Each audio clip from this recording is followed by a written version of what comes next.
There are only three sports, said the writer Ernest Hemingway: bullfighting, motor racing, and mountaineering. All the rest are merely games. Now, I think Hemingway was onto something. In this episode of El Camino, we head to the fastest racetrack in Canada for the biggest motorcycle race of the year, where up-and-comers pit themselves against the gold standard and where the old champions try to rekindle lost magic.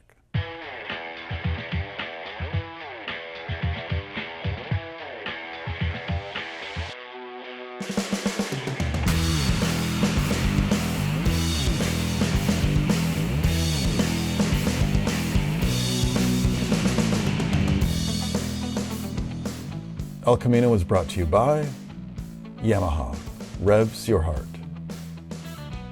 Importations Thibault, distributor of power sports parts and accessories. And by GP Bikes, Canada's power sports authority.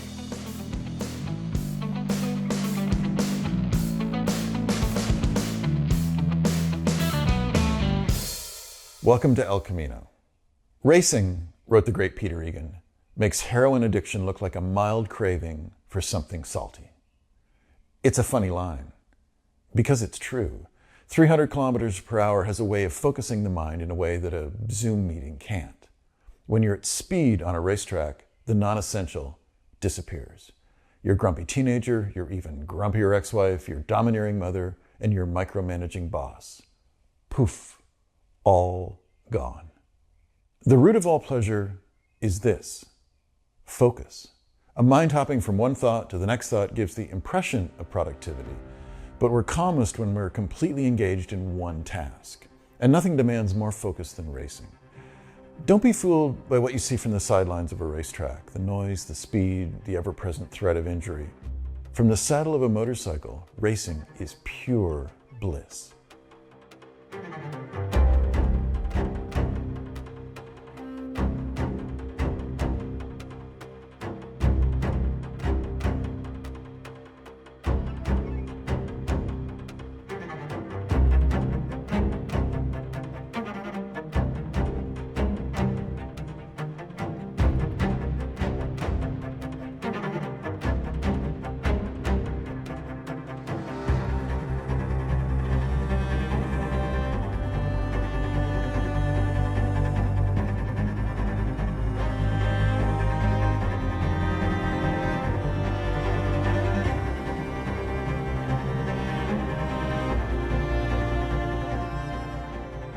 We're at Canadian Tire Motorsport Park for the biggest road race of the year.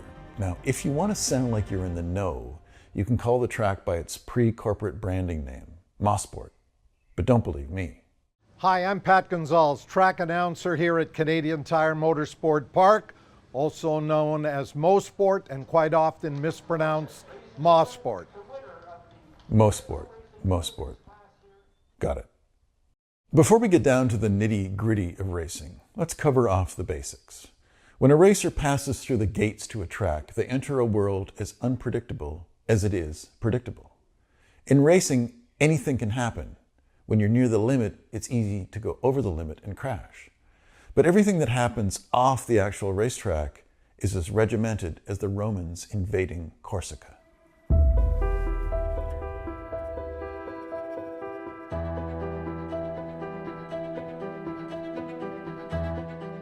It's important to realize that racers are a little wound up, and more than a little territorial. They squabble over who gets the best parking spot.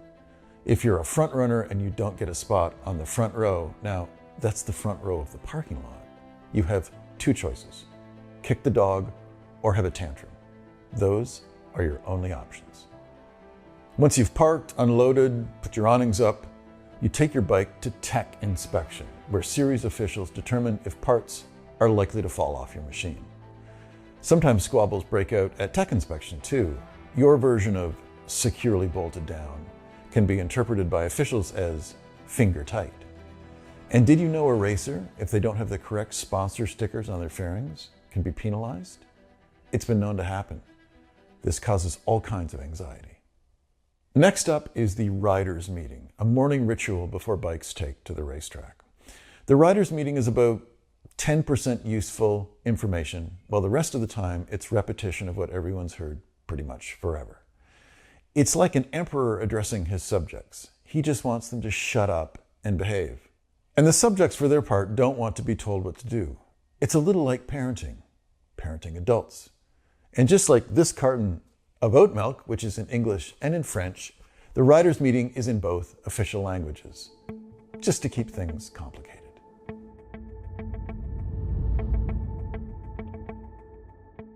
While the riders' meeting is taking place, a peculiar ritual is happening back in the pits. Tires have been wrapped in electrically heated blankets that are toasting them like marshmallows. This is because racing tires are a trade-off. They give astounding levels of grip, but only in a narrow range of operating temperatures. If they're not hot, you'll be on your ear in a heartbeat. The Canadian Superbike series is what's called a spec tire series. Every rider must use Bridgestone tires that come out from beneath this awning. It's a monopoly. It might not even be constitutional. Just joking. Mostly joking. You don't get a choice of brands, but you do get a choice of compounds. A softer compound gives you more traction, but shorter tire life. You can go faster at the beginning of a race, but you might be struggling for grip at the end of a race. Pretty much every series of note uses the spec tire model. The advantage to racers is that they don't need to bring a pile of tires in different compounds. But they do need to bring a pile of this, cash, lots of it. A pair of tires is around $600, and the quick lads will burn through 6 or 7 sets. That's $4,000 in tires. Every weekend. Ouch. This segment is brought to you by Yamaha. Welcome back to El Camino. Motorsport is to Canada what Mugello is to Italy or Valencia is to Spain. It's the track everyone wants to ride, the race everyone wants to win. It's the fastest track, and it draws the biggest crowds. Alex Dumas, who's won 3 of the 4 races so far this season, loves it.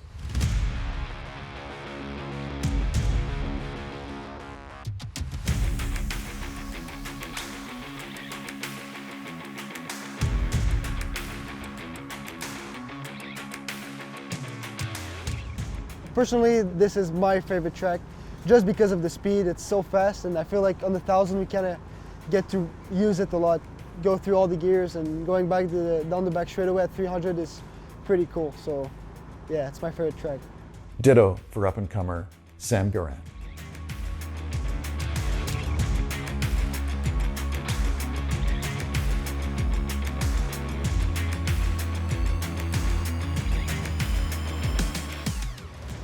It's my favorite track. It's a fun, fast track.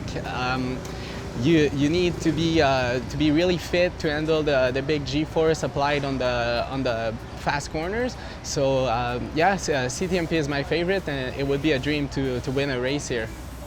Coming into this round, Dumas has a substantial 36-point advantage over defending champion Ben Young, who's had his share of challenges so far this season.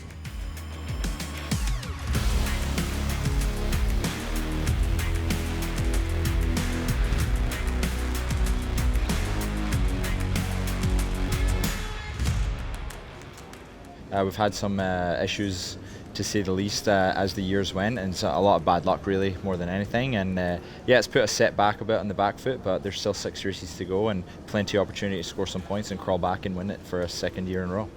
Yeah, unfortunately, when we first got our new bike, we had an engine let go 10 days before race 1, and we managed to fix the bike on the Wednesday of the race week. And then we had just a faulty part with the fiberglass collapse on my seat, kind of summed up the whole round 1. And then on top of that, our van broke down on the way home and had to leave it at Shannonville. And then round 2, on pole, new track record, won race 1 with a healthy lead, and then race 2 was rainy and went down on oil on the formation lap, and yeah, that put us 3 laps back and managed to get out and race and crawl back some positions. So no DNFs, but you know, a lot of guys would have just gave up on those chances, and we stuck them out and took points where we could.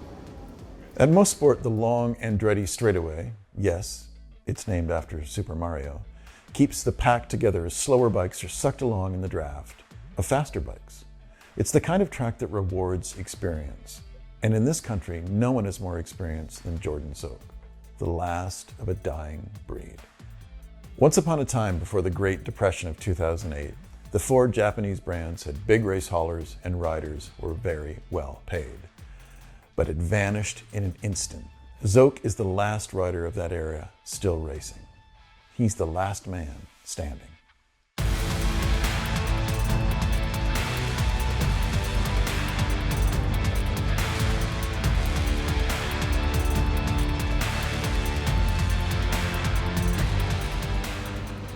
Yeah, I made money racing up until 2009, and I haven't made a dime racing since. You have good years, but it's always a loss, a little bit. Well into his 40s, well past his prime, Zoke's winning ways have been ended by Dumas and Young. Yet Zoke carries on, despite having already won 14 Superbike championships. It almost never happens that a racer quits when he's on top, because racing is done with the rider long before the rider is ready to be done with racing. And Zoke is no exception. He's hanging on. On a motocross bike at a Kawasaki media day, Zoke overshot a jump and crashed. Hard. Broke both my ankles, one of them really bad, broke my jaw and severed the nerves, so I have no feeling on this side of my face, and punctured my neck. So very lucky to be alive from that.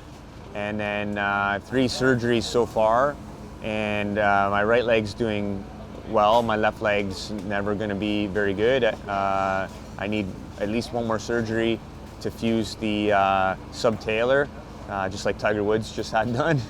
So the problem is the movement. It's really hard for me to shift the gears and climb around because I don't have much movement in the ankle.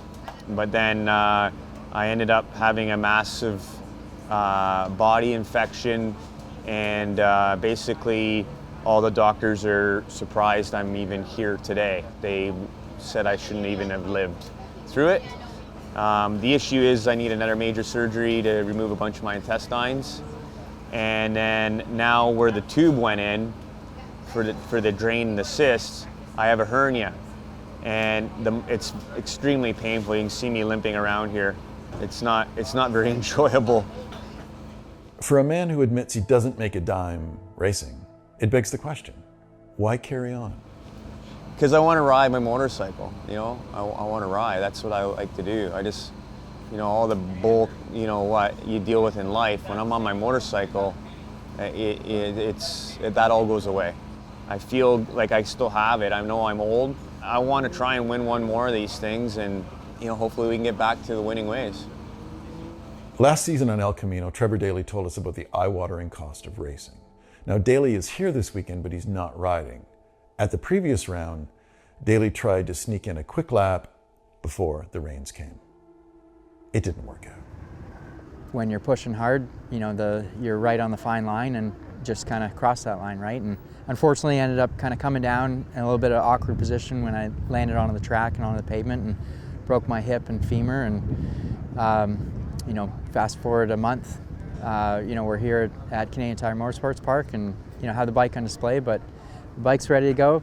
Unfortunately, with this injury, it's a bit longer recovery than 4 weeks. So, watching today's race, for example, the race from 2nd to 5th was really tight, and in watching it, and even in the condition that I'm in, it's kind of sickening, to be honest. Watching the race, my stomach was turning a little, and I've never been here as a spectator in the 12 years I've raced and the 11 years professionally. This is the first race I've missed with an injury, and so it's all new. So it's as much as I'm happy to experience it from a different side and be happy for my friends and likewise competitors.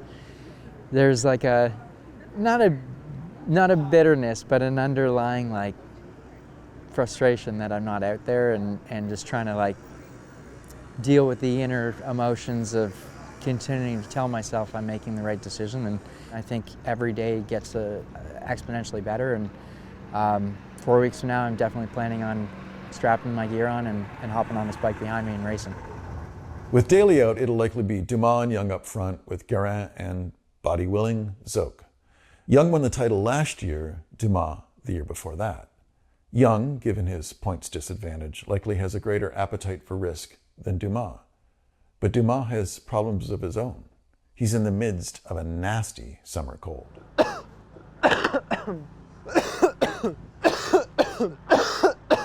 Wait, I'm sorry. He's fine. He's young. This segment is brought to you by Best Western Hotels and Resorts. Welcome back to El Camino. In qualifying, Young is quickest, trailed by Dumas, Zoke, and Guerin. But before we get to race 1 of 3 Superbike races this weekend, let's do a simulated lap of the track. Here we go. Corner 1 is a fast downhill right-hander. Don't look at the guardrail to the left. Corner 2 is a glorious double apex downhill left. Corner 3 is bumpy and fairly simple, but people fall off, I think mostly because they're admiring their handiwork from corner 2. Corner 4 is downhill, and I always get the feeling I could have given it just a little bit more than I gave it. Corner 5, a double apex that amateurs like me always mess up because we're thinking about the long straightaway that's to come.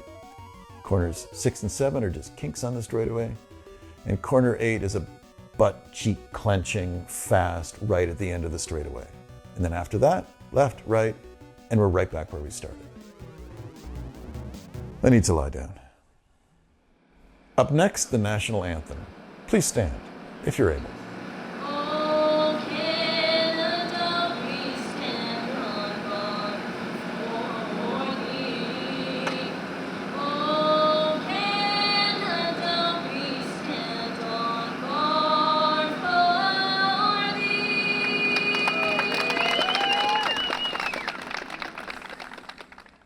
We've been at the track for 2 days, and we're just getting into our first race. But not before we have the formation of the grid. This is one of the best things in racing. Now, the entire purpose of the grid is to ensure that the butterflies in the stomachs of the racers have a wingspan greater than that of Batman.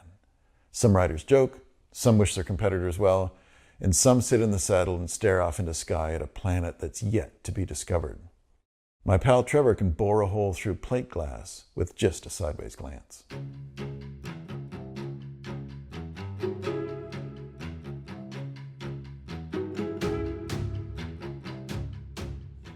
Here we go. The starter raises the flag, lowers the flag, tucks the switch for the starting lights into the small of his back, and then, finally, we have a motorcycle race. And the racers, they're the lucky ones. They get the release of energy spent. Along pit wall, the crews, mostly volunteering friends and family, wear the tension. Mothers, wives, and girlfriends hang out pit boards that tell racers how many laps remain and how close the rider behind them is on their tail. And then it's over, and everyone takes a breath.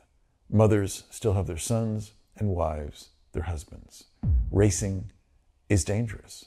Not everyone makes it to voluntary retirement. This segment is brought to you by GP Bikes. Welcome back to El Camino. Anything can happen in racing. Sometimes a wild card, often helped along by sketchy weather or the crash of a foe, can rise to unexpected success. But that's rare. Ben Young wins the 3 races at Mosport. It's not even close. The top 3 for all 3 races is exactly the same. Young, Guerin, Dumas, in that order.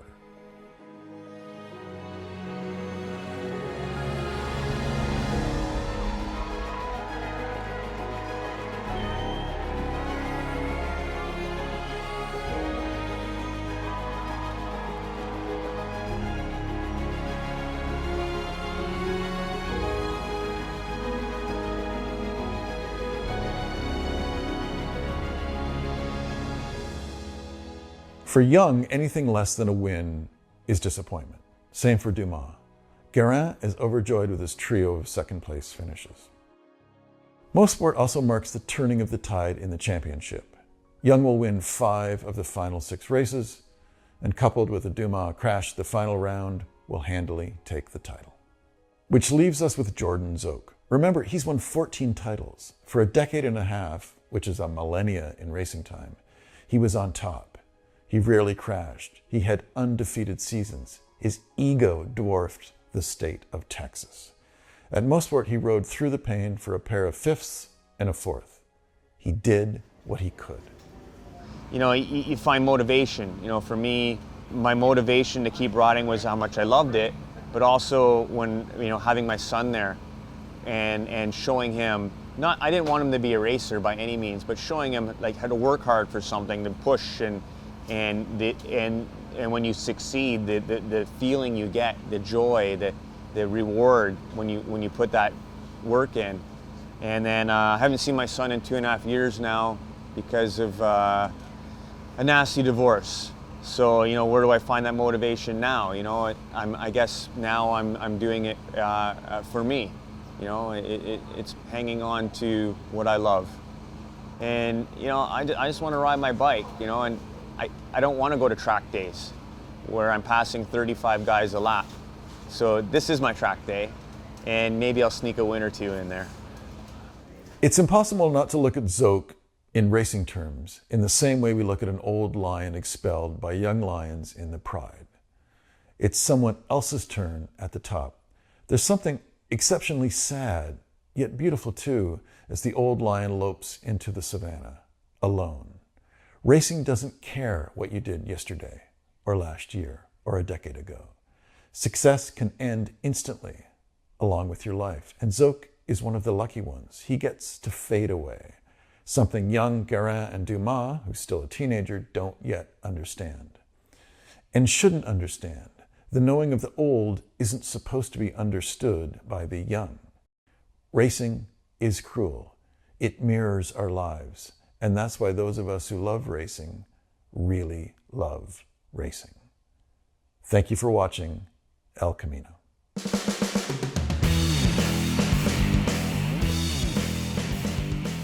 Clothing was provided by Importations Thibault. El Camino has been brought to you by Best Western Hotels and Resorts. Wherever life takes you, Best Western is there. Bridgestone Race Tires, exclusively distributed by Importations Thibault. And by Spring Toronto Motorcycle Super Show.